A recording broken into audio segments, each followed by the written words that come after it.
Hello, everyone. My name is Bree Hillier, and I am here tonight with Steve Gunderson, who is running for Montana District 1 Senate. And we had a little bit of technical difficulties last time, so we're going to give this one another go so everybody can hear us this time. So I just really appreciate you coming back and giving us another shot at this. Thank you for inviting me back. I Yeah. appreciate it. So if we could just kind of start over again, if you could just tell us a little bit about yourself and what made you decide to run. I moved here in 1969 from Columbia Falls, so I may not be a local, born and raised here, but I've spent most of my lifetime here, and it's home. I've raised 2 kids. I've got a beautiful wife of 47 years that's put up with me. She's probably my best backer when it comes to campaigning and things like that. She's my campaign manager. She makes T-shirts for me, things like that. That is so wonderful. Yeah, it's a team Good for effort. her. Yeah. I graduated in 1975 from Libby High School. Went out in the military, spent some time out in the Montana and North Dakota National Guard, worked in the oil field out there. Did move around heavy equipment, welder. I'm a jack of all trades. Pretty good broad spectrum of experiences.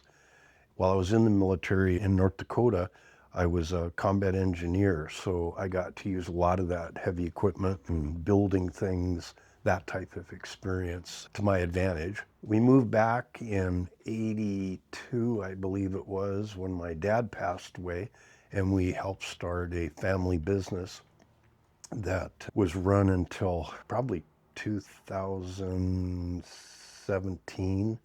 I actually was an employer, an entrepreneur, so I'm self-motivated. I can make things happen with all of my talents. If something breaks, I can fix it. And that's been a very valuable attribute.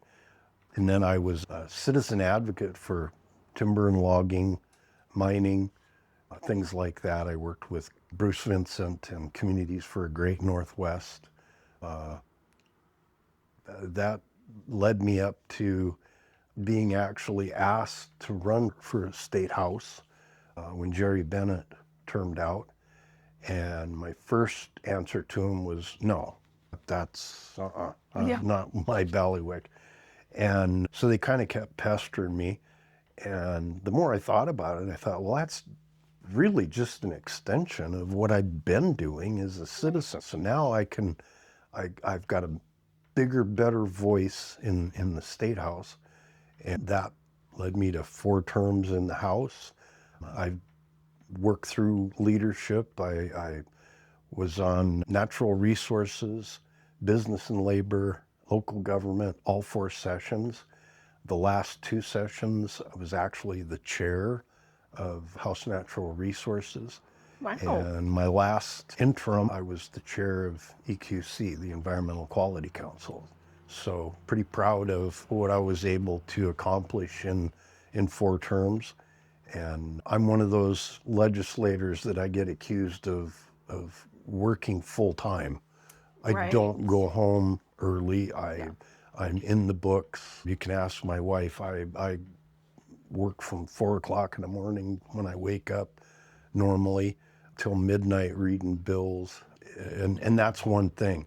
When Pelosi said you have to vote for this to read it, no, you read every bill. Yeah. And if it can't be read, then you reach out to legislators that are in that particular, like, let's say tax.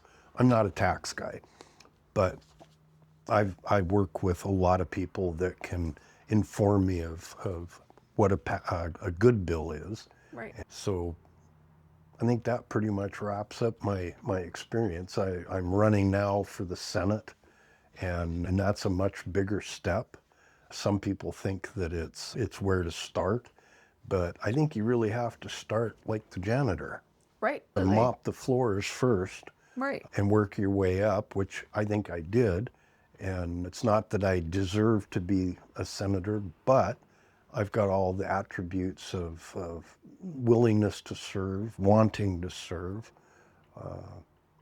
and I've put in the time. Yeah. I have a lot of my peers that call me for contacts and things like that of, well, how do I take care of this? Again, I'm back at that position of fixing things Right. and helping my constituents out. And I've got a long list of people that appreciate the help that I've given them. Right. Well, and I feel like a big part of doing pretty much any of these kinds of jobs, running for, not jobs, but positions, doing any of this, is for wanting to do it for the right reasons. It takes a special person. I've got the flat forehead to prove that I beat my head against the wall trying to get a good bill passed. But we would actually fight in committee on who was going to kill a bill that was a bad bill that Right. needed killed. Nobody else would do it. We'd step up and just Right. give it the ice pick treatment. Gotcha. And it takes a special person to stand up and say, I really like this bill, but Right. it's not ready for prime time, or this bill really sucks and here's the reasons why, and then turn around and say, I move that we table this bill. Right. Because I'm sure it probably comes with quite a bit sometimes. There can be people that are quite unhappy that you've killed their bill. Yeah. But in reality, when you read it and look at the ramifications of it or the unintended consequences, Right. you have to look at bills with a jaundiced eye and have to make that decision. Is this a good thing for Montana? Is this a good thing for my district? And if it isn't, then you got to step up to the plate and do what you got to do. Because I would also imagine that being, like you said, the flack that can come with it, you have to be able to shoulder that, and you have to be able to continue to do your job properly and not let the pressure build and get you down and prevent you from being able to continue protecting your state or your district. They had a bill that was brought to business and labor for over a decade. Every session they'd bring it, and it had to do with firefighters and cancer. But the way that they wrote the bill every time was that it was a horrible, horrible thing to put onto the backs of the taxpayers. I mean, we need to take care of our firefighters, but the way they were doing it was really, really bad. And they put a lot of pressure on us. And I remember, I don't remember what session it was. I think it was 21, might have been 19. They actually had a line of firefighters sitting in the front row as a wall of blue, so to speak. Right. After we heard the bill, I was one of the first legislators to stand up and make comment on it. And I said, hey, this is not right for Montana. And I said, I've got experience. My son's a firefighter. This is not good for him. It's not good for the people of Montana. And there was 3 others that got up after me, and the blowback from that was immense. But guess what? We were right. Right. We made them come back the next session. They rewrote the bill. They took what we told them, and it's like, why didn't you do this 10 years ago? Right. But they were trying to take too big of a bite of the apple, and the, like I say, the way it was written, it was just bad news. Right. We passed the working bill finally, and I've still got friends that I can talk to, lobbyists that come up to me and said, hey, thank you for doing what you did. You know, Yeah. we had to go back and rewrite the bill and do it right. So that's the type of person that should be running in the legislature, that can take that flack, stand up to it, but say, hey, here's some ideas. Why don't you fix this? Right. And if you can get them to come back with that proper bill that doesn't have the unintended consequences or problems right up front, then you've Right. done your job. Right. Yeah, because I would imagine that the ability to take and receive constructive criticism is probably get all of that. I don't want to say fighting, but all the battling over bills. I mean, you probably lots of opinions flying, I bet. And lots of opinions that don't like your opinion. Well, no, I mean that makes sense. So yeah, having experience in doing that already, I would imagine is going to be a big help. Just getting right back in there and kind of just with a jump start on things It's almost, just like really. falling off a horse. Right, Pretty right. easy to do once you've Right. done it, but just till you do it, it's a tough one. So I wanted to ask specifically a question about housing costs in Montana. And I really wanted to know, what solutions do you support for working families with the housing crisis that is happening here in Montana right now? Well, Montana has a horrible affordability issue. And it's not just in one segment. You have to look at a much larger picture. It isn't due to rent prices. It isn't due to the cost of a new house, or I'm sorry, an existing house to buy one. It isn't because of the cost of building a new one. I mean, there's permits, there's taxes. Right now, what's unfolding in front of us is mobile homes being taxed on a rate that just does not make sense. I've talked to a couple people where their rent on a mobile home almost tripled. You can't afford that. Yeah. And look at our area here in northwest Montana, Lincoln County. We have people that are seniors, they're on fixed incomes. You start throwing 3 times the normal tax rate at them, Yeah, they're going to lose their home. absolutely. And that's the problem. We don't own our house after working our working lives to pay for something. We're renting it from the government, and we've got to do something about that. There's been a tax shift that was brought, and I can unequivocally say I would never have voted for that had I been in that last session. What can we do about it? There's a lot of ideas being thrown about in my realm. I'm a member of the House Freedom Caucus and a founding member, I might add. And I know that there's some of the folks that are in the tax committees that are kind of helping us, that are members of the Freedom Caucus, that are helping us understand what we've got to do to get taxes down. We can't have a tax shift. And anybody that says that what we're paying for taxes is our fair share, they're heartless. I mean, Yeah. there's no two ways about it. That's heartless. No, we have to come up with solutions, and we have to come up with solutions fast. I mean, when we get to Helena in January, there's a lot of things that got to change. One, we're going to have to tighten our belts. We've got to get rid of bloat. There's money rat-holed by the last, and it wasn't the regular legislator, it was the governor's office and some of the moderates that have control of the budget. And they've rat-holed money in different spots under the guise that rainy day funds. It's raining, folks. Right, absolutely. And we're the third monkey on the ark. Right. And it's raining. Yeah. We got to take care of it. So I think we need to start there. We need to start looking at what's been set aside for, quote, the rainy days. COVID did a number on the values. I mean, they're unrealistically telling me that I've gained a huge profit on my house. Right. Where's it at? Yeah. I mean, You want to show put me? it there. Yeah. I'd like to see it. Yeah, yeah. Cough it up, please. Yeah, it doesn't exist.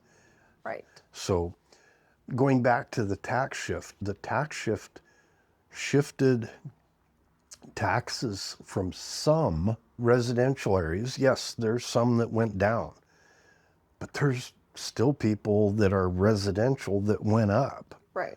There's a few commercial properties that I've just heard today that, well, my commercial property didn't go up. Okay, but ag did. Right. Well, that's where we get fed. If the costs get hiked there, Now everything across our economy rises. Right. When you start looking at fuel prices, yes, we're working on a world market, but it shouldn't be going up like it is. We don't have control over that, Right. not something that we can change.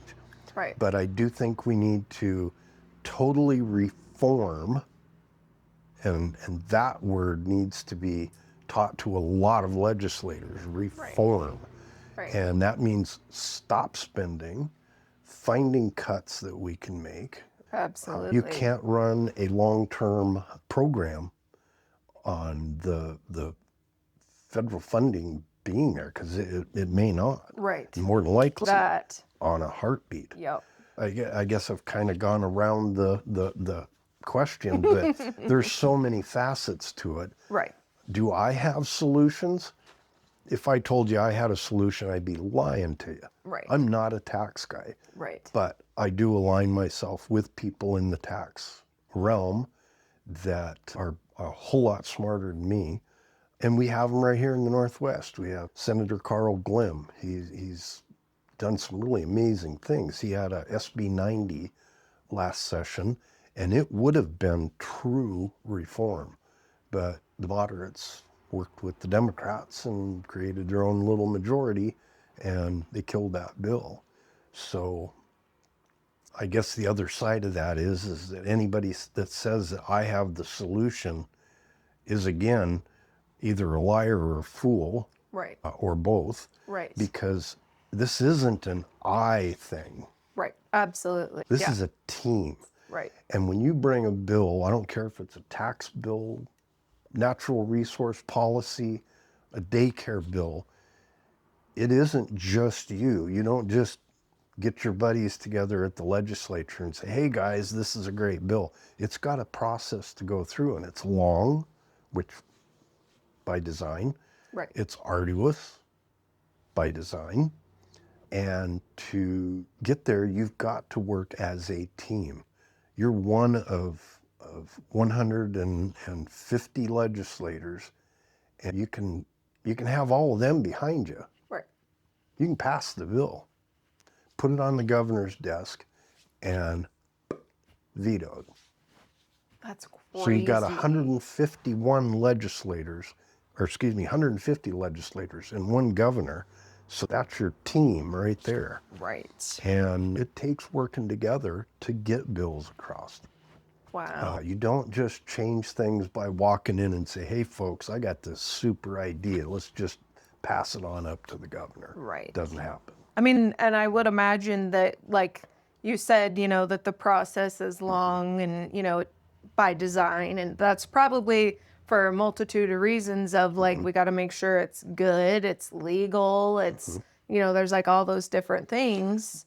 And then once all of those steps, that's when the governor, he's like the ultimate decision maker, I guess is what you're saying. Well, and that's partially true. The governor can either sign a bill immediately, he can let it sit on his desk for 10 days, and then it automatically becomes a bill. Oh. Just by him not Like a doing default. anything. It may be a bill that he really doesn't want to be attached to, but he'll let it become law. Gotcha. Okay. Or the other thing he can do is veto. But the legislature can also override that veto. And there's a threshold of how many legislators you have to vote to override that veto.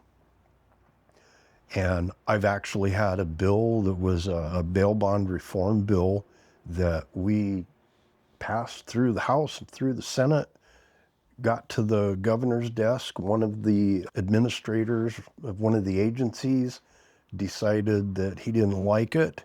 And so he whispered in the governor's ear and said, please veto that. And he did. And so I worked in the background, again in the interim, and I got a coalition together and had promised enough votes to make it happen. Wow. But there Hold was on one second. Sorry, our employee just got back and Oh, she's about no, to you're walk fine. in. You're fine. Okay. Okay. Okay, so The veto override that I initiated, I had more than enough to do the veto override, but we had a run-in, I guess is probably the best word for it, with Representative Zoe Zephyr. And so my name was kind of mud around there. And the biggest problem is that if you get a veto override ballot, you have to return it to vote yes. If you don't return it, it's a no, an automatic no. And I missed overriding that veto by 6 votes. Mysteriously, it was all Democrats that really had a bone with me on being a member of the Freedom Caucus and some words that were said. Right. But, okay. Yeah. So one of the things I'd really like to do is actually change that process and say, legislator, do your job. I don't care what you tell me that the dog ate your ballot or you forgot to fill it out. It should be an automatic yes. And then you have to send it in to say no. Right. There's too many legislators that are, and I'll use the word lazy or spiteful, or, there's other things I could say. So yeah, there's some changes that I think could be done. Can I pass that bill? That's a tough one, because the second floor doesn't. That they want an easy way to get out of having a veto overridden. So there's kind of one of those case in points of some bills, it's like pushing a 500-pound rock uphill. Mm-hmm. It's not going to happen. Right. I always try to take my bills to the second floor and say, hey, what do you guys think about this? And sometimes when they get done laughing, I kind of get the point and say, other times it's like, wow, yeah, we need this, bring it, and we'll definitely be in there to help give testimony on it and back you on it. So that's an easy way to get a bill at least off the floor. Right. and go from there. But yeah, it's not an easy task. And like I say, it's a team effort, not an I effort. Right, right. And I would imagine, like you said, with the team effort and not the I effort, that comes along with even, yes, working together on things, but also being able to respectfully and, maturely converse and debate, yes, with people that, absolutely do not agree with you and don't want to do things you do, and that would say no to you even if the bill was perfect. It's like debating with a rock. Right. Yeah, there can be some difficulties. If you've got a good idea, again, it's got to be good for Montana, good for your district. It's going to be pretty easy to pass. If it doesn't pass muster, there seems to be a misconception that you can write your own bill and make it pass. The process, the actual process and reality, we take bill ideas to the bill drafter, who's a lawyer. He's an attorney. Okay. And they've got a number of them down in the basement of the Capitol. So you send your idea in, that bill drafter grabs it, and you work with them to come up with a final drafted bill that meets what you want it to say. And there's times when they're supposedly nonpartisan, but they tend to kind of lean one way or the other. So you have to be very careful. And when you read the bill, read it really, really well. Right. And I have been caught by that when I first started, that once I got the bill out there, it was like, wait a minute, that's not what I wanted. So I have to amend it to read the way I want it to. But that process is a lengthy process. There's probably, I don't remember the exact number, but there's like 15 steps that have to go through of editing, legal editing, spelling editing. Right. Montana Constitution says, it's plain language, folks. Oh. You don't need a lawyer to read MCA. Now, to interpret it sometimes a little differently, because we tend to see things a little differently. But all in all, it should be plain language. So once it goes through that process, then you get to see the final bill, read it through, and if it does what it does, you drop it in the hopper, and then it starts that process of going to a committee, then to the floor in whatever chamber it starts in.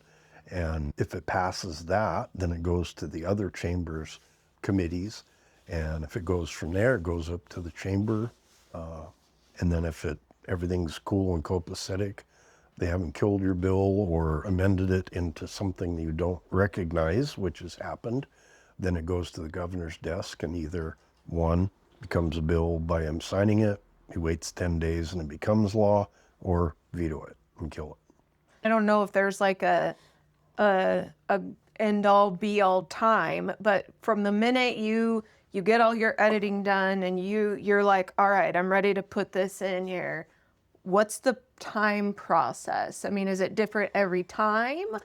It's different every time because, again, does somebody have a better idea that they want to amend something into it? Okay. That takes a process. Again, the amendment process is that the bill drafter will write the amendment for you. And again, it's got to meet certain criteria. Then you take it to either committee or the floor and run it on there. And again, you've got a number of people that have got to vote with you. Right. It's that team thing again, and to get it through. I have actually been in the position of getting a bill all the way through the House, all the way through the Senate, until the last 2 votes. And all of a sudden they put an amendment on it that totally changed my intent. I love her dearly, but she's got to have her finger and thumb on every bill. And I went to her and said, this isn't acceptable. I just can't accept this. And it changes my whole intent. And she held her ground. So we went into what we call a free committee. And it's the bill sponsor, somebody from his party that he picks, and then usually a senator is the chairperson, male or female, and then usually a Democrat or another Republican, and then a Democrat on each side of the table. So there's 6 people that actually go into a free conference. And in this case, I just flat told them when they convened the conference, I said, if you're going to amend my bill, let's just stop the games, and I'm going to kill it right here, right now. I will make the move to kill that bill. Wow. And when everybody got done picking their jaws up off the table, I just said, I moved to kill the bill. And you can do that. Oh yeah, with I can your kill own... my own bill. Wow. Okay. Or if it was somebody else's bill and I was there, I could still make that, hey, I don't think it's a good bill, and kill it. Right. How heartbreaking was that to have to do that to your own hard work? Didn't bother me a bit. Oh, really? No. Because it was technically no longer what you wanted it to You be. never, never, never get married to a bill. Okay. Okay. They're something that they have their own life. And if you do get married to it, you're going to have a big, big problem when somebody comes along and tells you that this bill sucks. Right. It's really bad. Right. And then you look at it and go, okay, well, it was fun while it lasted. Got to be able to break up with it. But again, Gotcha. it's that thick-skinned, being able to accept somebody else's interaction or their comments, actions. It's a team. And then, I mean, just being able to properly handle the questions that probably, I mean, because I'm sure you get hammered with, all kinds of questions like, well, what if this and what if that? And, so I would imagine you have to be able to handle the heat. Well, and when you're in committee, it's usually the sponsor will come up, get in front of the committee, which is in a big horseshoe, normally 17 to 22, either House reps or a smaller number in the Senate. But you get up and present the bill as the sponsor, and everybody gets 5 minutes. But you take 5 minutes, you probably lost everybody at what Right. I figure is probably about a minute and a half. If I can't say it in a minute and a half, Right. not going to happen. I've lost everybody. So I'll get up, do a quick presentation, sit down, and then the chairman will ask for pros, and they'll go through and give the pros, how many ever people, and then they'll say, okay, how many people are against it? They'll get up, say their thing. Well, at that time, I'm sitting down and I'm writing notes to answer any of those positives and say, yes, this is the reason why, and I agree with that person. Or really where it's most effective is that you get to answer negatives. Okay. Somebody's got a misconception. Well, this bill will do this. No, no, no, no. Nothing even close. So at the end, I do what they call a closing. And Right. again, I've got 5 minutes and I try to keep it maximum 3. But I use those notes to go through every point and basically use it as a bullet point to answer any negatives. And it's amazing where I've had people tell me that, ooh, after listening to all those negatives, I was really going to vote that bill down. But you came in afterwards, Right.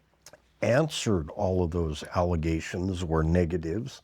And wow, yeah, now I love it because now I understand it. So essentially, it's like being in a, I mean, I don't want to necessarily, not trial per se, but you have to give your opening, your arguments, your closing argument, and then they are technically like the jury kind of a thing. Very, very close. And the chairman happens to be the judge, Okay. and the committee is the jury. Gotcha. Yeah, it's very close to that. Wow. I'm thankful that when Jerry Bennett actually kind of helped me and Mike Cuff, Jerry graciously invited me down to EQC, the Environmental Quality Council, in the interim.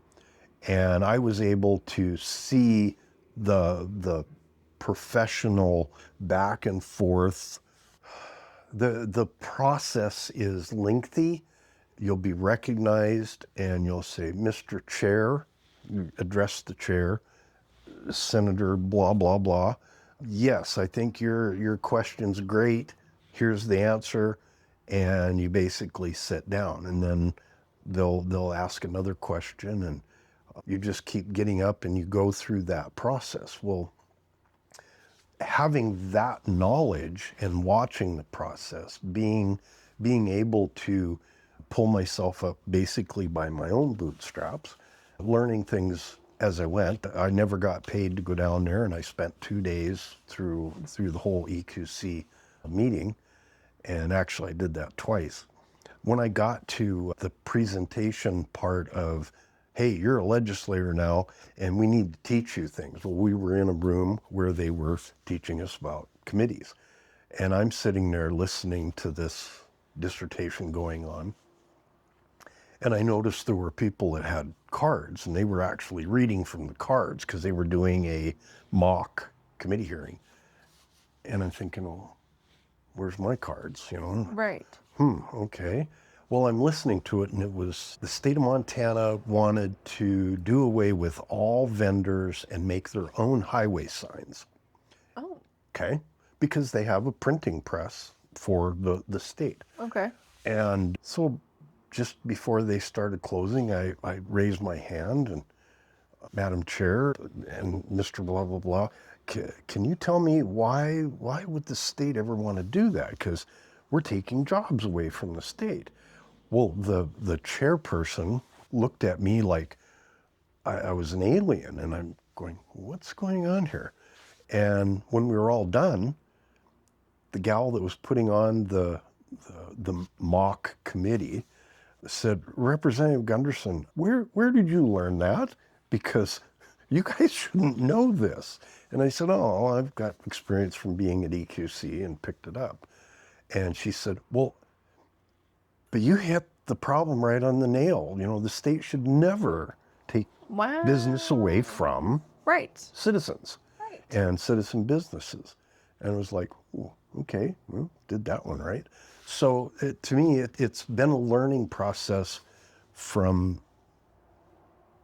before, well, after being elected, but in that interim between election and going, I was actually learning Right. the process to get there. And when I got there, I basically hit the ground running Right. and been running ever since. I make Forrest Gump look bad No, because I'm still running. yeah. No, that's amazing. I mean, I feel like probably the thirst for knowledge is never ending, I It would is. imagine. It is. And it's amazing when you find a subject comes across in a particular bill and you sit there and think about it and go, wait a minute, I know nothing about that. So all of a sudden now you're hitting the computer and you're going through books and Right. talking to people and saying, hey, what's your thoughts on this? Or do you have a specialty in it? And I've had people do the same thing with me in natural resource policy. I'm a natural resource policy nerd. I mean, Right. it's probably the best way to put Yeah. it. Yeah. And I enjoy that. And I enjoy working with business and labor. I've worked from everything from insurance to setting up breweries, regulating them, marijuana taxes. Wow. I mean, I've worked the whole gambit of different issues within there. Local government, zoning, just a myriad of different things that we dealt with that I could actually use my Right. experiences to make decisions and either pass or kill bad bills. It's an ongoing process if you do it right. Right. There are legislators, and I've seen a number of them that they're there for 4 months. That's it. That's the only time we get paid is when we are actually there and Right. present. And through the interim, the other 18 months, they're just a phone number. I mean, you have to call and say, "Hey, can you help me?" Well, yeah, but I'm busy doing this, or they're citizen legislators. I get that, but when we get elected, we're elected for a reason, Right. Absolutely. and that reason is from January 1st, when you raise your hand and you swear in, until you're replaced or reelected, one of the two. Right. And I went above and beyond that. And when I'm in the interim, this last interim, I've continued working in the background on bail bond bills. I worked with asbestos bills. And my biggest accomplishment, I think, is that I helped kill 5 corporate liability bills out of 6. The 6th one, I didn't know it was under our radar, so we didn't see it. But what it does is each one of those bills takes a segment of corporate liability and removes it. So a large corporation, I'll use one example, an oil company comes in, leases a piece of ground to drill on, and they have an accidental spill. Well, they push dirt over it and walk away. 6 months later, somebody is tilling that land up, and here's all this land that's damaged. Well, if it's through a certain time period, probably 2 years, let's say down the road, it's outside of the statute of limitations and they walk. So that was one of the bills. It actually shortened up that length of time for Why the would anyone statute of want to do limitations. that? Well, that was my question. And there were a lot of those bills that actually touched everything that we're doing here in Libby with asbestos. And it would have reduced corporate liability on asbestos exposure. Wow, I didn't even think about that. Yeah, that makes Every sense. every bill that goes through the legislature has a purpose. Some some bills have a purpose that isn't right there Right. when you read it, but you have to look at the legislative intent of the bill, and especially when you write one, what is the legislative intent? And sometimes it can be nefarious, sometimes it can be innocuous, Right. and then get nefarious which that's what these corporate liability bills were. That's And like I say, it was, ridiculous. yeah, it was crazy. Wow. But I love to serve. I look forward to serving. I hate to put it this way, but I'm an addict. Right. Right. And when I talk to people, I had to tell them this last interim when I wasn't part of the legislature, I had to really admit that I was a recovering legislator, that You were struggling without it? struggling without my addiction, and it does. It gets into your blood when you, but it pays back. Right. Oh, I can imagine. Yeah. I mean, just the other night, I was talking to somebody about, well, you know, you don't have any experience, and you know, you don't work with people, you don't listen. Wait a minute. So I just typed out a request for 20, 30 people and said, hey, could you give me some testimonials of different things that I've done for you, or for the area or the district? And 24 hours later, I had, I don't know, 15, 20 testimonies from people, and definitely going to use those on my campaign, because I think it shows that I am part of the community. I live here. I've raised my family here. I've been an employer of people. I've paid taxes. I've paid business taxes. Right. And sometimes even while being a legislator, which is a part-time job, but if you do it right, it's really a full-time job.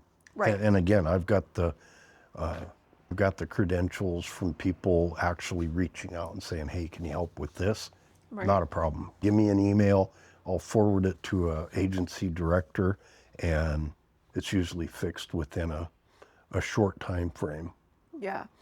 Well, and I mean, I feel like it's pretty important for somebody who would be running for this position to have a good wealth of knowledge about the district that you want to represent. You said you moved here in 69, is that what you said? 69. Yep. Yeah, so you've been here for quite a while. So you've been through the ups and the downs and all the, you know, stuff like that. So that's got to be super helpful. I've seen Lincoln County in its glory days, Right. and I've tried to bring it out of the dumps. People ask me, you know, describe your district. What's your district like? And I'll say, after they killed timber, after they killed the logging, forest management, and mining, it's poverty with a view. Right. Yeah. And sadly, that's true. Yeah. But we're just now, and again, I think with a lot of my help in the position that I've had, I think we're starting to make a come around. Right. And yes, we do have to have logging. Yes, we do have to have mining. Tourism, that's a splash in the bucket, and to be able to bring in something that will draw people. This isn't Glacier Park. And utilizing the wilderness area, that's been tried before. We had a long-term attempt at bringing in a ski slope up on Treasure. Oh, really? Yeah. And the environmentalists just went thumbs down, and it died an ugly death. I've heard somebody trying to rely on that as being a salvation for Lincoln County. Yeah. I mean, realistically, my whole mantra about what Lincoln County needs, and my top three are jobs, jobs, and jobs. There's only three. And each one of them, if you bring jobs in, you create income taxes. Absolutely. You bring jobs in, you create more business that creates more business taxes. Yep. Three, you bring jobs in like the mine, and you have metals taxes that get paid. For every job that we create up there at the mine, we create 3 to 5 down here. Right. That's the way we expand. Those are the long-term family wage jobs that we need to bring.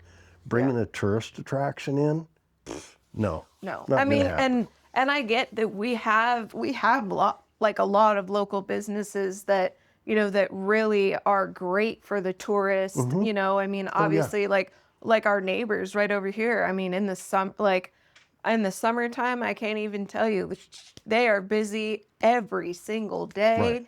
And that's great, and I love that. But you know what? Like, as soon as school starts, basically, Well, it's that's it. called either having a parking problem or not. Yeah. Yeah. No, you're absolutely Yeah, correct. and that's the sad reality of life. You can't make something happen out of thin air. Right. I mean, I've heard of some projects that are based around we're just going to go out and grab some federal money, and small business and entrepreneurs and citizens are going to gladly come in and pay. And it's like things like that don't work. You need a baseline. It's just like solar power and wind power. When the wind stops and it turns dark, Yeah. you're sitting there cold and in the dark. Absolutely. When we burn coal or natural gas, it's there, it's base load, and it's there 24 hours a day. When we create hydro, I mean, it's just flip a switch, turn a dial, it's there instantly. When you start looking at the Northwest in Washington and Oregon, where they're pulling dams out to make it better for salmon runs,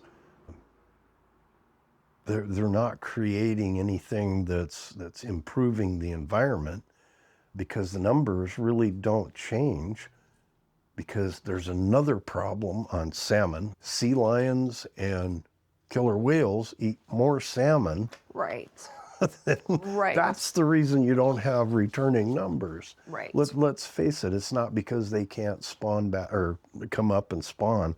Right. There's ladders built up there. There's many different ways to improve things without going off the deep end and cutting off natural hydropower, which is a base power for us. We need to be building more. Well, look at Laurel, or Laurel, where they've got the new gas plant sitting there next to the refinery. 18 natural gas engines, and they're creating, I believe it's 1,400 megawatts of power. And the environmentalists have just dogged that the whole way. But yet the lights are still on. Right. And we've got power to be able to maintain through these cold winter nights. Right. And yet the environmentalists don't want us to build. So what's next? Do we build the small modular nuclear reactors? They're doing it right now in Wyoming. Right. And they're not using Chernobyl type equipment. Right. They're actually using new technologies that are much, much safer. Right. Closed loop systems to where there's no water integrity problems. They hear these anecdotal stories, and that's basically what they are, stories, that, nuclear's bad. Right. Well, yeah, where? I mean, when you look at Chernobyl, well, yeah, it was bad, but what caused it? Yeah, so you get down to that root cause of, why it's failed. Well, it isn't because the technology was bad. It was because they had corruption and not building it proper or cutting corners. Right. And that's what we do in America. We build it right. We don't cut corners. We have regulations. We take care of our people. We don't have 10-year-olds out there digging coal out of a coal mine.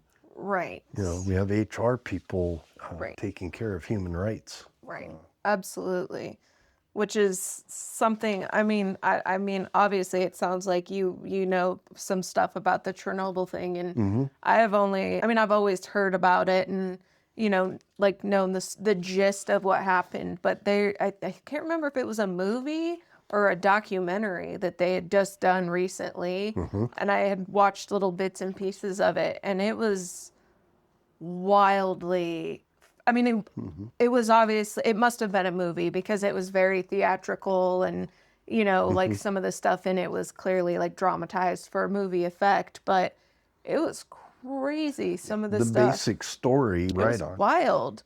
And you're absolutely correct with like here and the way that we do things, and especially here in Montana, Mhm. we want them to be done right. Right. And we want it to be done safely and, healthy and, keep the natural resource vibe the way it should be. That actually brings out one point I'd really like to make. The environmentalists over the past almost 50 years now, let's face it, have almost loved our forest and our way of life to death Oh, because they're trying to preserve it. Right. They're trying to keep man off of the landscape. right. We are, right here, we are the stewards of the land. We are Absolutely. requiring logging be done right. We're requiring mining be done right. We don't allow for sloppy stuff. We don't mine like it's 1889. Right. Right. Plain and simple. We do things technologically. We utilize those technological advancements to do it right. We have a better, softer footprint when we go out and do a G&A project. Right. Granted, what used to take 35 people to do, we can now do with about 5. Right. Right. But we do it right. Yeah. We do it right. Yeah. Well, and actually, since we're on natural resources and stuff like that, what are your thoughts on balancing? Because obviously, you've been here long enough to know that Lincoln County is growing. And what are your thoughts on balancing how we can continue to grow, but also protect our natural resources? Well, I think we've been the poster child from Northwest Montana for just that. We've actually had forest management taken from us, removed totally. The yak is probably the best model of what not to do. We still have the environmental movement stopping WUI operations, the Wildland-Urban Interface. It's a G&A project, Upper Bunk, and it's designed to safeguard from fires coming through and just blowing through by building in fuel breaks. Well, if we continue down the same path as like what Yak Valley Forest Council keeps trying to shove down our throats with all the other environmental groups, we're going to relive history. Right. And history wasn't real kind to man. Yeah, no. The fire in Definitely not. 1910, a 3.3 million acre fire over just a couple days, That's so and it killed crazy. 87 people. You talked about growth. We don't have 87 people living in that footprint of the 1910 fire. We have hundreds of thousands Right. of people living there. Right. And we've built communities where they're basically they live within the WUI. Right.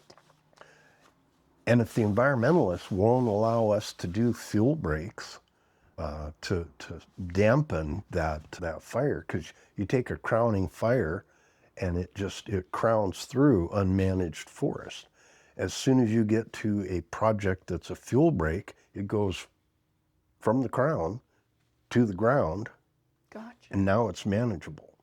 But the boots on the ground are the ones that put the fire out. Right. And to do that, they need a number of tools, your firefighting tools, but they also need those really wild things that we are lacking in anymore, called roads. Right. If you don't have access to it, you can't fight it Right. on the ground. And it's sad that the Kootenai National Forest has become this laboratory of grizzly bear and endangered species recovery at the cost of, ultimately, it's going to cost us the forest. So how many tourists are we going to bring in Right. to view our fantastic 2.2 million acre Kootenai National Forest when it's burnt spires and knee-deep mud? Right. And you've got skeletons hanging in the trees that used to be the wildlife Right. or on the ground. That's going to be a great tourist attraction. I'm Yeah. sure people will pay to see that. Yeah. And that's common sense. But again, we've got to go back to actual management and stewardship of our natural resources. Yeah.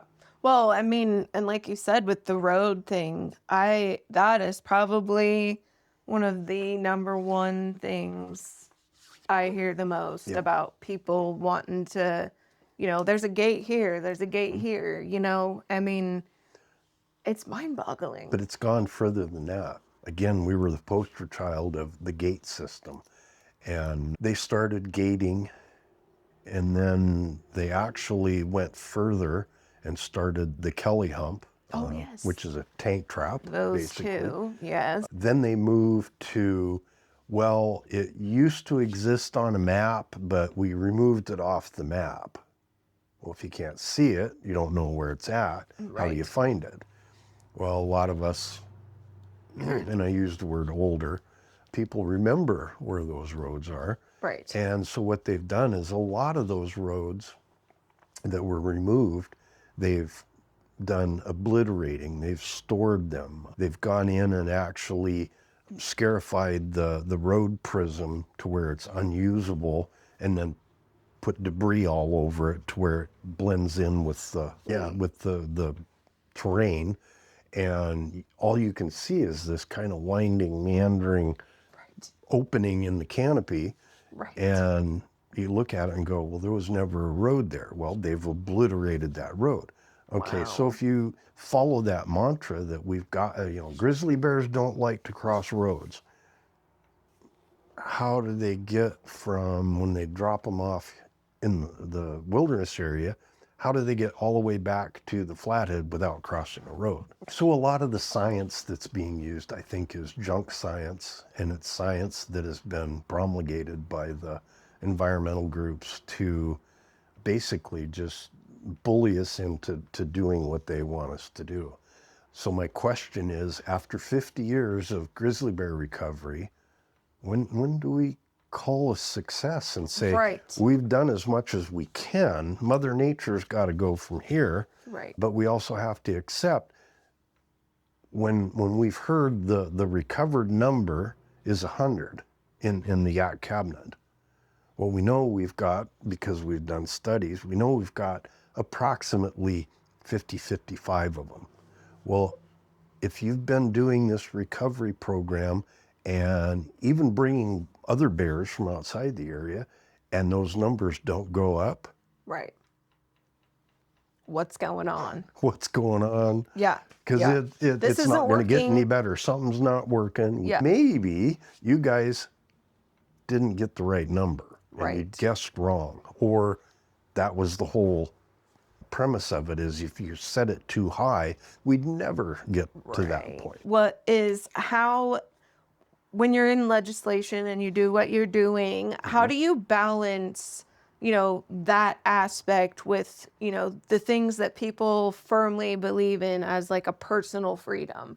Like people, like that's our forest. These are the things that we should be, entitled and allowed to do and to hunt. And so how does that work? How does that work for you? Facebook is a great tool. And I just had a gentleman contact me, I think it was Tuesday night, and just flamethrower. I just moved here from Washington. I've been here for 2 years. I can't go anywhere. I can't do anything motorized vehicle-wise, and we need to change that. My answer is that, well, in reality, we live in a 2.2 million acre federally managed forest, so we don't really have a lot of local control. Right. And it actually is almost a zero. Wow. And I think we need to take that back. Why do we have 2.2 million acres of public land, Right. really heavy on the public part, Right. but yet we can't access it? We Right. can't use it. Right. Me, I'm 69 years young at the end of the month, and I've been exposed to asbestos, so I'm getting to that age where it's starting to show. I can't walk like I used to. I have a mountain goat tattooed on my arm, and that's what they called me, was the goat. I could walk up the side of a mountain and never take a break. I can't walk out there. The only people that can actually utilize our national forest right now are the elites. They're young. They have the money to come here and play how they want and walk in and hike in with all their newfangled hiking stuff and backpacks. But yet us locals, especially the ones that have dealt with the asbestos issue, we're locked out. Right. We don't have use of it. So I think that really has to change. Why should the person in New York have say over how we utilize our forest here locally? Right. So I think there needs to be a revamping of the federal laws. I mean, I don't like to use the word return the lands back to the state, because that gets, now I'm selling off public lands, which is not true. In 2015, there was a bill brought by then Senator Jennifer Fielder from Thompson Falls that said if the federal government transfers lands to the state, they cannot be sold. Pretty good statement. They killed it. So I talked to Jennifer quite a bit, and when I got in, I thought, I'm going to try running that bill. So I ran it again, and same thing. They killed it. Well, it's kind of a paradox. If you want federal lands to stay managed, then who better to manage it but the state and or local, logging and things like that. Yet they're on this kick of, no, it's got to stay in the federal hands. But wait a minute, if it's in federal hands, now equal access to justice, ESA, and NEPA are all in place, and the environmentalists have weaponized those three very well-intended 1970s environmental laws to do exactly what they're doing right now, locking us out. We don't have access. Another fellow came to me about, we need an ATV park. Well, told him, hey, that's a super idea, but you're too late. I tried doing that in 2010, I think it was, or in fact, even earlier. And just because we're federally managed, you can't make things like that happen. Now, since I've been in the legislature, I have learned a couple tricks that we have checkerboards of sections of land that are state-owned. And I've been working on something for the past number of years, but there's some sections of state land that are touching, that are close to the lands owned by Hecla. And I think what we can do, because I've talked to Hecla about doing this, is actually utilizing the state property and private property out there surrounded by the forest to make a park like that. Oh. And then what you do is, maybe I won't be around to do it, somebody else will, but we expand that out and you start using the Forest Service gravel roads to connect up to other sections that you can build maybe some trails through. Gotcha. And it's going to take a public-private partnership to do that, because somebody's got to maintain it. Right. If we don't want to pay tax dollars out, then as a group of ATVers, we have to take that on. We can do it. They're doing it back east, with much, much less restrictions on the land use than we have here. But they're doing it and it works, getting off trail. Right. But again, it takes a club to police that and get rid of those people that can't follow rules, which we have a few of those around here. Right. But, it's a workable idea. Could we do that under other administrations? No. Not a chance. But I think now we've got an administration that's kind of getting us turned back to where we need to be. And I think we can put things like that together. Now, there's a tourism idea Right. that we can make Absolutely. work without Yes. spending, well, unproven dollar amounts Yeah. and we're not going to bankrupt the county. We're not going to bankrupt the state. We're working with the feds. We're working at the state level. We're working at the local level Right. as a team. Right. Again, not I, the team. Right. And I think we could make things like that work. And again, they're doing it back east, and they've made it work, and it's a big attraction. One of them I'd like to kind of go back to, but pretty expensive right now to drag my ATV clear across country to get to that.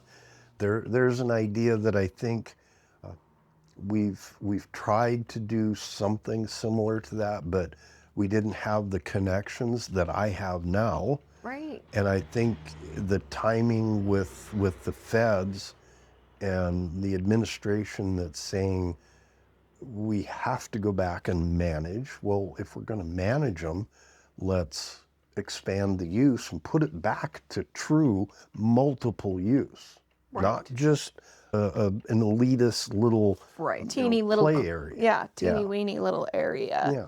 Yeah. So I actually had a couple of other questions that I really wanted to ask you. I have learned so much over the last several weeks getting to interview all these different candidates for different positions. And, I've learned a lot about stuff. And I've seen a lot of stuff, online and in the newspapers and stuff like that. And I really have been super curious about like what it takes to run a campaign. And I can only imagine that there's like 550 bajillion rules that you have to, but what I would really like to know for, for my own reasons and for just information for the community, where could we find like those rules? Like, is that something that is available to the public where we can go online and look and see how, if somebody is not doing something that, doesn't seem correct or proper, is that something that's publicly available? Everything. Is it? Okay. Everything that we do is available to the public. Oh, okay. Everything. Okay. And I'll give you a couple good leads there. Okay. If you want to know anything about the legislature, how it works, what we do, want to follow us, want to follow a bill, want to know what the votes are. If you want to know it, it's there. Okay. And it's called LEGMT Gov. So it's LEGMT Gov. Okay. That's the keys to the kingdom. Okay. And I can guarantee you that you will get bored stiff reading through that because it's such a huge mass of information. Knowing how to look through it is a whole different story. And I've taught quite a few people on how to get through that. But now we're talking about the legislature there. Yes. If we go to campaign financing and campaign rules, that's another website. Okay. And that is the Commissioner of Political Practices. And I've got to think on what that one is. But again, there is finance pamphlets. There are 26 pages on different rules and regs that we have to follow. Okay. And I should probably say they're not only rules and regulations, but there's actually MCA, Montana Code Annotated. Oh. That's the law. Really? That is the law. Okay. We have to follow laws to be able to campaign. Okay. So we're required to use what we call CERS. It's CERS.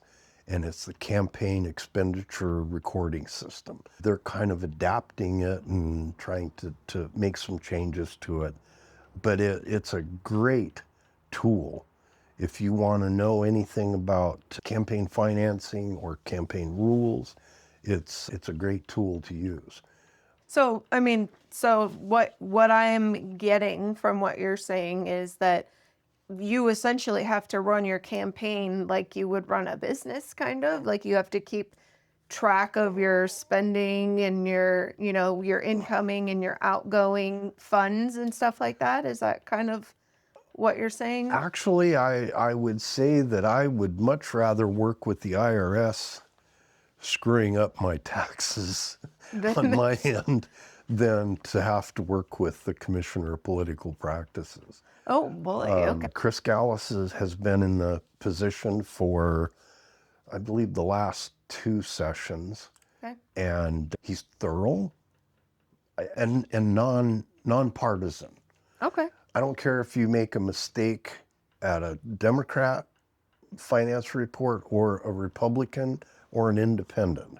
He's going to met out any issues or, answer questions or whatever evenly across the board. You don't find that a lot. Everybody gets their hand slapped the same way? Exactly. If you do something stupid, okay.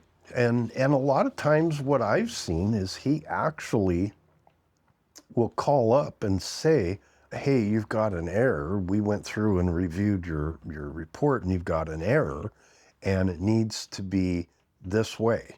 And you've got till Friday to fix it. Oh, wow. You fix it.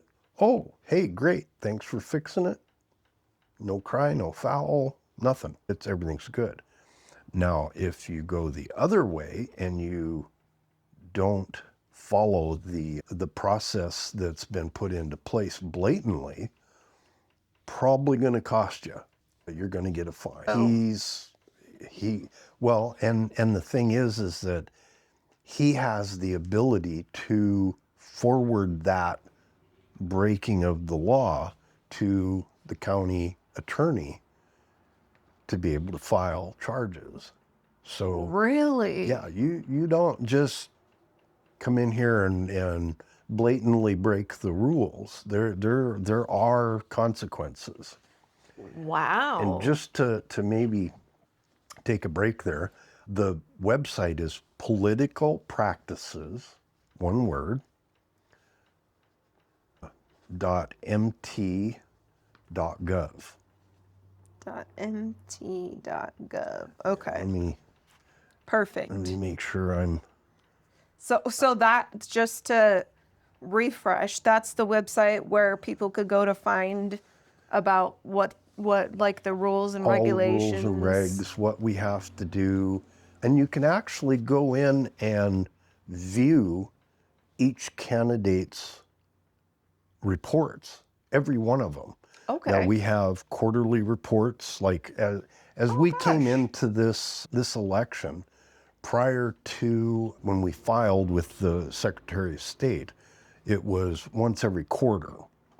As you get closer to the election, now it goes down to 30 days.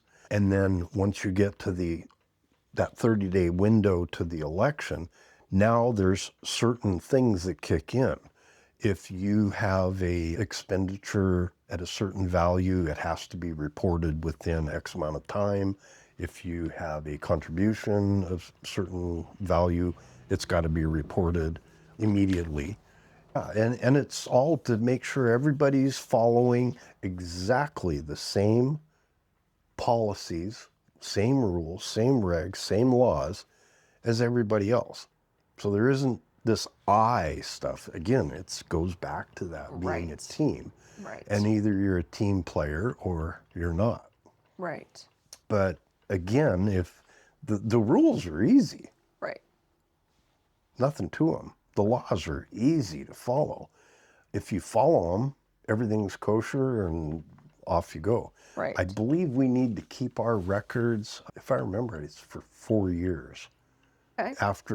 So if I've got my records back to actually all the way from when I was first elected. I've got a shoebox for each Right. one. Right. And they start dropping off as you don't have to save them after a certain period of time.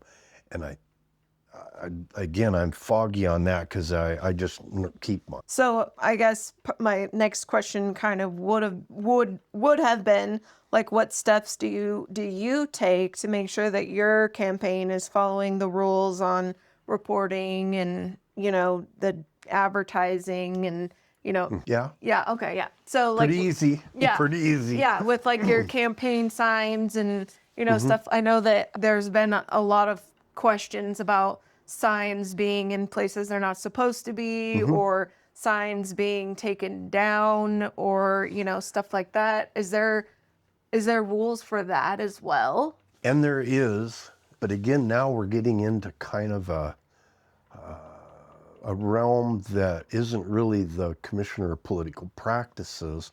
Oh, okay. More of there's a couple etiquette type of issues. Okay. If you don't have permission to put a sign up, don't put it up. If you don't have the brass to go out and knock on somebody's door, identify yourself, shake their hand, and ask them permission to put a sign up, you don't put a sign up. Conversely, turn that around. If you're a John Q. citizen and you walk by and you see a sign for candidate A, but you're a candidate B supporter, you don't go up on the lawn and trash that sign and Right. things like that. Right. And guess what? There's actually a law against that if you either remove it and steal it, so it's kind of, we use the proper terminology there, Right. or destroy it, there is an MCA that covers that for destroying or stealing campaign materials. Now, campaign materials could be a sign. I could have put a door hanger on your door and left it because I had been through there. I just saw a video of one candidate had left a mailer, or not a mailer, a door piece sitting on the porch, and another candidate came up and went, "Oh, what's this? Oh," and put it in their pocket and left their stuff and then walked off. Oh, geez. There's a law against that. You can't do that. Right. And again, who wants to? That's Right. not proper. Yeah, yeah. You would think that it would be, just common mutual respect to not do that to. That's a big word. Yeah. Really a big word. Respect has many connotations. I've got photographs of some signs that I put up in the Eureka area that were defaced basically by another candidate's. Come on, let's all be adults here. Let's not be childish. Let's not be amateurs. We're professionals. We should have some finesse in what we do. Absolutely. And we should respect, there's that word again. Right. Respect everybody else's, the value that they've put in it and time Right. to put those signs up, or to go to the landowner and ask permission. And it just, to me, it's childish and it shouldn't be done. So is there like when you now that you're running, is there like something that like when you go in and you sign up to run and whatever, is there is there something that says I agree to not do this and not do that and be respectful of my other counterparts, and is there anything like that like an oath to hold people to the standard that we would expect as citizens for our candidates to behave? Well, it's called a C3, and it's a document that's on the Commissioner of Political Practices website. So when we register with him, we have the opportunity, and again, it's not required. Oh, okay. It's a voluntary thing. Okay. And it basically states, very basically, that you're going to run a clean and fair campaign. Now, it's pretty easy to interpret. Right. And so when you say clean and fair, I think that covers pretty much everything without having to list all the little. Right. Adults usually can kind of say, wait a minute, that doesn't. If I pertaining. wouldn't like it done to me, I probably shouldn't Exactly. do it to them. Exactly. Right. So that's one of the things that I I I take a lot of pride in every campaign that I've run, and I've run 4 generals, and then I've actually run a number of primaries too. I think 3, 4, and this one now, so probably 4 now. And I've always signed that voluntarily, Yeah. and I followed it. Right. But again, that's me. Right. I don't see a lot of humor in somebody not following it, especially when they signed it. Now, if they didn't, Right. which I've had a candidate that didn't sign it Right. and was slinging mud and things like that. That's been a few years back. To me, it gives me some insight into me. Right. I'm following what I signed, Right. and if it's voluntary, I'll sign it, no problem. So again, it's a etiquette type of thing, and I don't think it's too much to ask. Yeah, that's someone Some else's property. some people do not want them. I've been told no on a number of occasions, Right. and again, it's like a business. I very gingerly ask when it's a business. Right. I've got to know them pretty well to even ask, and if they don't, Right. I get that, no problem, and I respect that. Right. So that's there. Now you're getting into an area that I can give you a little more insight into, and I'm sure your next question is going to be: is there somewhere written where, or a map or something that tells us where we can put these signs? Yes. And I can tell you, no. Oh. Okay. But I'll give it a caveat. I was just down in Helena a couple weeks ago for a meet and greet and a fundraiser. And while I was down there, I spent 3 days actually stopping in at directors of the agency, and knocking on doors and chatting with them. And I'm probably one of the few people in Lincoln County that can go into an agency such as DEQ, and as soon as I go through the door, the receptionist sees me and says, "Hey, Steve, how you been?" And, "Oh, just a second, director, can you take a visitor?" Right. And yeah, and she comes out. We go back to her office and can talk about anything under the sun, because we've built that relationship that's two-way. They know that I'm going to work with them. I know they're going to work with me. If we don't see things eye to eye, we can work out our differences. We can find that middle ground. And sometimes it may not be where I want it, times may be the other way. So while I was down there, I did stop at DEQ, had a very good conversation, got some ideas on some bills and things like that to bring. But my big one that I was really, it was more of a self-preservation type of stop. And I couldn't see Director Dorrington because he was actually out of town. But I called Director Dorrington and said, "Hey, I'm in town and need to meet with somebody." And he said, "Well, I'm not there, but I'll have my deputy call you." So he called, and I said, "Hey, we're running into a problem where when we put campaign signs out, we think they're outside the right-of-way from the state highway, but yet they're being pulled out by state crews, and they're disappearing." And so we had quite the lively conversation. It finally came down to where he didn't really want to give me the information, because I said, I want the website that you use in the map Right. to find this. And he said, "Well, there really isn't one." Okay. Well, I use GIS an awful lot for many different things. And so he said, "Yeah, we haven't compiled all this, and it's basically just local knowledge." I said, "Okay, well, how do I know where to put a sign so it doesn't get picked up because it's in the right of way?" And he just said, "Well, we're just gonna be in an impasse. We just don't have a solution." So I said, "What year is it?" He said, "Well, it's 2026. I said, "Whoa, don't we use those computer things that they've been bringing out and GIS, for Right. mapping? Right. And it got real quiet. And he knew I had him pretty much. And he said, yes, Representative, we do. And yes, we need to come up with something that works. So I got a commitment out of him that he would actually put a number of people on to integrate GIS and their mapping and come up with a map that we can use as candidates for knowing where to put a sign.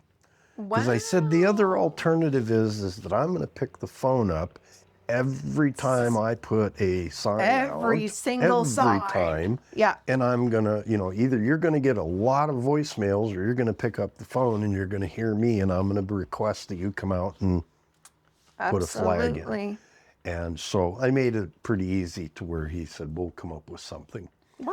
How many people have put in a driveway not knowing where the right-of-way is? How many people have built whatever and need that information? So it's not just something for the candidates. And that's what my thinking was, is that I needed to generate a solution for us, but it needed to be something that would fix a lot of different problems, and it will. That's actually really flippin' brilliant. Yeah, well, that's a very good idea. It was born of necessity. Right. Yeah. And when you know the right people, I know people in low places, I can usually get a lot of things done. Yeah. But again, it just shows I think I've got the most experience of anybody running, and it's because I've built that toolbox of connections and I think things through, and I'm not just focused on one thing. I want a big picture of what's going on. Or yourself. You're not just focused on yourself, which is... Yeah, I'm not an I. I work with a team. So I've already got a number of legislators across the state that are pretty happy that I helped generate that. And I bet. It may not be done by the primary, right, but we will have it for the generals. So that is really, really a good idea. And actually, that kind of leads me to my next question, because that was a really good one. But what is one issue for Lincoln County that you feel really deserves attention should you get elected, that would be something that you're just, this is my one goal? I'm sure you have many, but what's one that you feel is really important to you and for the people of Lincoln County? You've asked a really hard question, because there's so many things that we need to do here locally or in just the Northwest. But one of the things that's probably closest, nearest and dearest to my heart, and it is the asbestos issue. If somebody doesn't continually keep pushing, continually keep writing bills that keep funding in place, I mean, and asbestos is horrible. Again, I don't like to call myself a victim. I've been exposed and I suffer the consequences of that. I'm not pissed off about it. I'm not mad at anybody, but I am motivated. Right. And I think that motivation has shown up in bringing forth the LASOC, the Libby Asbestos Superfund Oversight Committee. And actually this last trip that Senator Sheehy made, being able to have a federal delegation member, a senator, and being able to ask of him, can you help us overcome an issue that we've been working on for a number of years, and we either keep getting led with that carrot that keep going, or we're just told, no, we can't do that. Well, damn it, yes, we can. Right. Yes, we can. Right. But it takes the right person to have the compassion, to have the wherewithal, the brass to just ask the questions. And I think that's something that's come out. I have a bill that I would like to bring that actually modifies what I originally brought in 2017, and actually even, it doesn't narrow LASOC, but it actually opens it up. come November, I think we'll have a new House District 1 member, Michelle Bianco.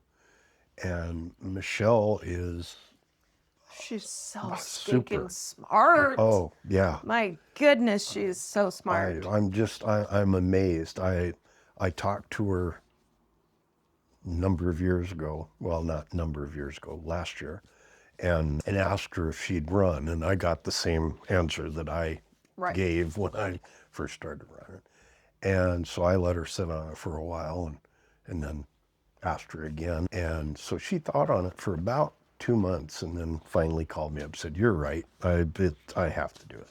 Wow. So when you work with people like that, we can get things done. It's going to take a team, Tom Millette, Michelle Bianco, and myself as senator, as a team to bring North and South Lincoln County together. We've got too many miles, too much water in between us, and we've got to bridge that and work much, much closer. Whatever happens down here, directly, applicable to what happens up there, and conversely back and forth. We need to bring the Yak, Troy, and the Bull River Valley much, much closer to where we work much more actively. But the asbestos issue is going to take all of us to continue.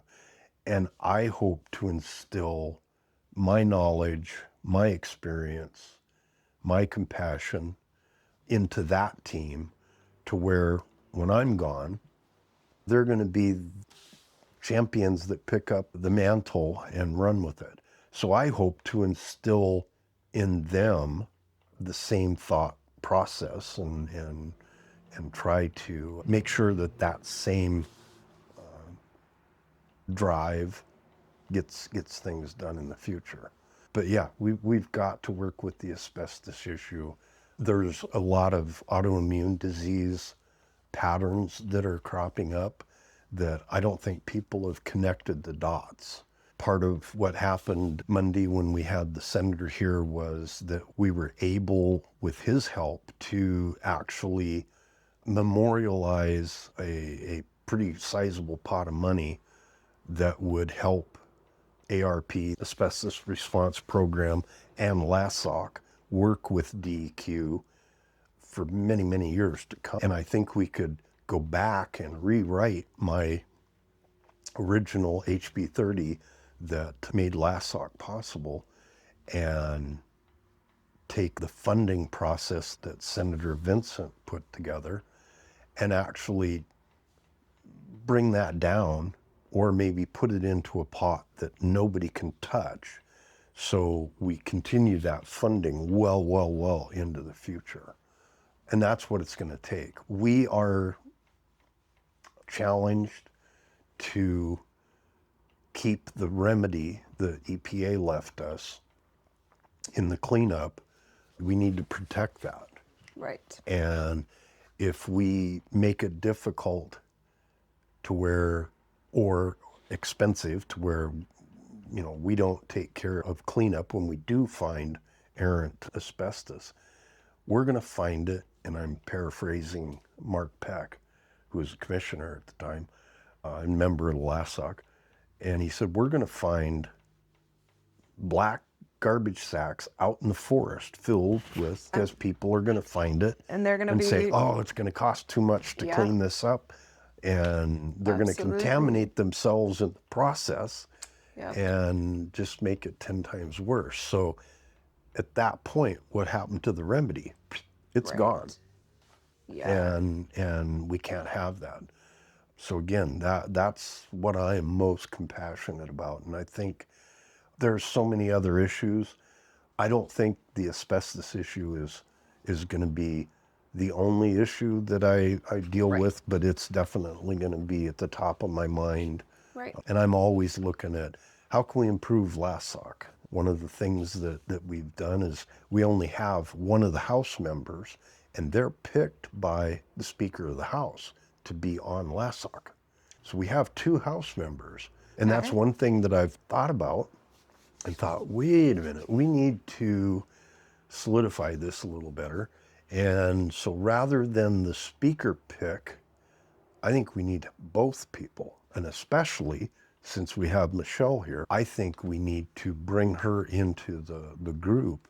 And I think there's many more things that we could look at and either bring technology forward or, I mean, do some simple things. Like one of the things I came up with while I was chair, just before I termed out, was to go through the database that EPA left us and actually find properties that had either been tested and then never cleaned, or never tested and never cleaned. And surprisingly, when ARP ran that database query, we came up with 250 Wow. properties that had not been fully cleaned or tested and then cleaned if needed.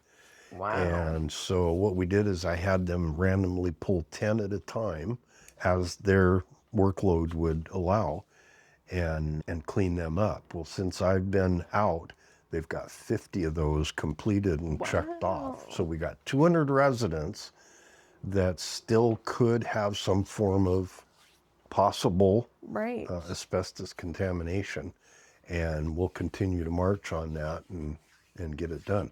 They're talking about adding an additional member of ARP, which would give us another jump on being able to knock out more of those investigations, is what we call them, to find out if there's any contamination. And then we also added a flag when a piece of property is up for sale. It automatically flags the realtor to call ARP and to ensure that, Gotcha. and that we do actually go out and maybe we need to just recheck it, Right. do a reinvestigation. So those are the type of things that I've brought to the table. A lot of people don't know what I've done, and I'm not blowing my own horn. I've been pretty quiet about what I've done, but Right. I think there are some things that, again, being diagnosed with ARD, it's compelled me to, I don't want that to happen to anybody else. Right. Or at least reduce the possibility of it. Right. Well, I mean, just like you said, just the planning that goes into all of that is, I can't even imagine how much thought and time and energy and just the continual maintenance of that is Person doesn't see what actually happens because a lot of it's kind of like the Wizard of Oz. It's behind a curtain right. where you really don't see it. It's not that it's not transparent. Right. It's just that it's not out there Right. happening in front of you. I mean, there's full transparency. If anybody wants to know what ARP is doing or LASOC, again, we are a full transparent committee that keeps minutes. We have Zoom calls, or we'll meet at the courthouse in the commissioner's area there. And then once a year, we wrote in that we actually need to meet in Helena. And so we have everybody come down there. And it's usually timed so when the legislators are there, we can just run over to DEQ, have our meeting, and then go back to the Capitol. So that was the reason we built that in. Yeah. But I think by bringing Michelle down and making sure that it's both House members and the senator, one commissioner, and then then a citizen. George Jameson is a retired engineer, and he's phenomenal. In fact, I'm waiting to see him and Michelle play 5D chess together. I mean, they're both brainiacs. So I'm excited for you to get to see that. I really have one more very important question for you. Thinking back on everything that we've talked about tonight and your hopes and plans from this interview and everything that we've talked about, what do you feel is something that you want people to remember and think about the most from this interview? I think it actually, I think it showcases more than anything why I'm the best candidate to be the next senator for SD1. I put the time in. I've been that janitor. I worked myself up to the mailroom. I've worked myself up into lower management, spent the time there, and worked myself up to upper management.